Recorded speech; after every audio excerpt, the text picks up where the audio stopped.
Oui, j'ai appris qu'il y a des gens qui ont quitté leur base naturelle pour venir postuler à Goma.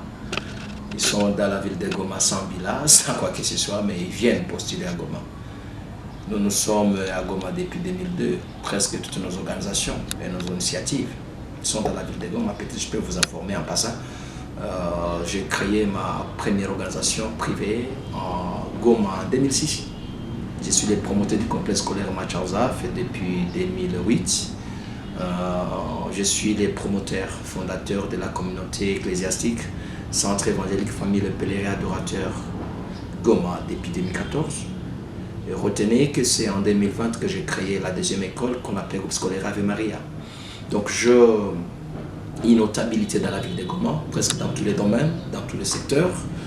Et tout ce dont vous qualifiez de gros poissons ne nous intimide pas, puisque je ne comprends même pas en quoi je peux les qualifier de gros poissons. C'est le peuple qui va décider. C'est nos bases naturelles qui comprennent qu'il faut un changement. Et que je peux encourager tous ceux dont nous supposons, ou vous supposez appeler gros poissons, de comprendre que c'est le temps où il faut une classe intellectuelle pleine de jeunes cerveaux. Et nous sommes persuadés et convaincus que l'heure est venue où la jeunesse de la ville de Goma, la population de la ville de Goma est décidée à porter haut la jeunesse qui a encore le souffle, l'énergie, le tonus pour désormais bâtir un Congo plus bon qu'avant. Vous êtes pasteur ou je dirais évangéliste ou pasteur. Alors, jusque-là, on ne sait pas. Qu'est-ce qui vous a motivé de quitter votre carrière, ce que vous faites aujourd'hui pour aborder la politique? Merci beaucoup. Je suis un apôtre. Apôtre, oui. Ah oui. Un apôtre, c'est quelqu'un qui a créé la communauté, son église.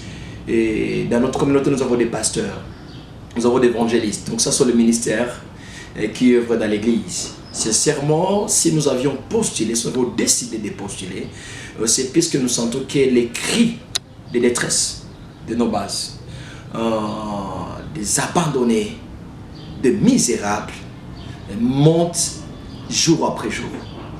Nous sommes dans la ville de Goma depuis 2002, tel que je vous ai dit. Dans nos organisations, nous avons des personnes handicap physique qui votent chaque mandat. Nous avons aussi les personnes de troisième âge. Nous avons des orphelins, des mamans boga, les gens là qui vendent de légumes sur la route. Donc nous avons des couches sociales qui votent chaque mandat, chaque cycle électoral. Mais désolé, le gouvernement ne pense même pas à eux. Et pire encore, c'est dont nous donnons ces bases pour qu'ils puissent les accompagner. Dès qu'ils arrivent là-bas, ils nous oublient totalement. Et nous, on s'est dit non, la charge devient grande.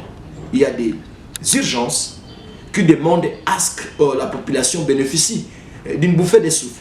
Et là, nous avions décidé d'y aller pour que nous soyons capables de représenter valablement les peuples. Parce qu'étant hommes de Dieu, nous sommes persuadés et convaincus que nous devons marcher dans l'intégrité, dans la sincérité des choses. Mais si j'ai constaté une chose, monsieur le journaliste, dans la ville de Goma, il y a des talents que tu ne peux pas imaginer. Il y a des talents sur tous les plans. Il y a des artistes forts. Il y a des sportifs forts dans la ville de Goma. Mais vous allez voir, il y a d'autres pays où seulement les pays n'est connu que grâce aux sportifs de ces pays. Il y a des pays que nous avons qui sont connus grâce seulement à l'art. Mais dans notre pays, il y a des artistes talentueux, mais qui n'ont jamais été accompagnés par le gouvernement. Et moi, je me dis, jusqu'à quand? Avec le minime que nous avons, nous essayons de parrainer certains jeunes artistes pour qu'ils entrent dans les studios, pour qu'ils fassent ceci ou cela. Mais pourquoi le gouvernement congolais ne peut pas avoir une politique d'accompagner cette couche de la population?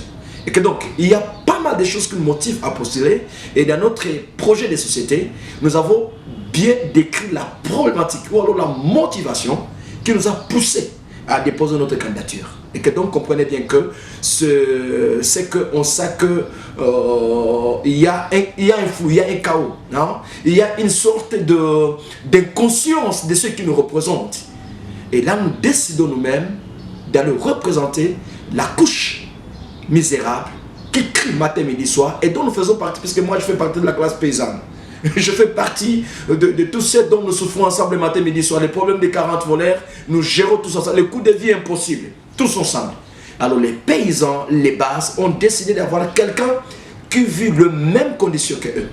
Et c'est pourquoi là, nous sommes candidats pour que nous puissions continuer la mission, bien entendu, que nous faisons à la population, parce qu'étant homme de Dieu, nous sommes toujours appelés à faire la charité, la miséricorde, mais aussi bousculer le gouvernement congolais à prendre ses responsabilités à travers, bien entendu, ce que je dis, le projet de société que nous avons déjà élaboré et qui va accoucher quelques projets de loi au travers desquels nous allons faire des plaidoiries et des lobbying pour que le gouvernement congolais puisse s'assumer au travers des bases qui sont derrière nous. Merci. Il y a peut-être un message particulier à lancer à tous vos membres, à tous ceux qui croient à vous. Alors, parce que je vois à Mot, c'est vrai, c'est une grande organisation avec plein de membres.